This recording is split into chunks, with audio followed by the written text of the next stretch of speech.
நம் கவனத்தை கவர்ந்து என்ன ஆகி போகிறது? அவன் முகத்தில் விழிக்க எனக்கு இஷ்டமில்லை. நாளைய தினம் ஒரு ஜோடி புது ஆடைகள் அவனுக்கு கொடுத்து விடு. 1 வருடமாக அழுக்கை கட்டி கொண்டிருக்கிறான்.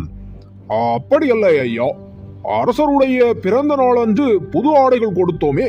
சரி சரி என்று அவர் கூறியபோது 2 காவலர்கள் அங்கு வந்து பழுவேட்டரையரை வணங்கினர். ஐயா, பெரிய மகாராணியாரும் ராணியாரும் புறப்பட வேண்டும் என்கிறார்கள். நாணயச்சாலையின் வெளியே காத்திருக்கிறார்கள். சுரங்கப்பாதை வழியாக போக வேண்டாம் என்று கூறிவிட்டார்கள் என்று கூறி கைகட்டி வாய்பொத்தி நின்றனர்.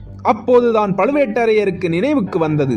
செம்பியன் மாதேவியார் நாணயச்சாலையில் பொற்கொல்லருடன் பேசிக் கொண்டிருக்கும் போது தான் கிளம்பி வந்தது. பழுவேட்டரையர் அந்த இடத்தை விட்டு விரைந்தார்.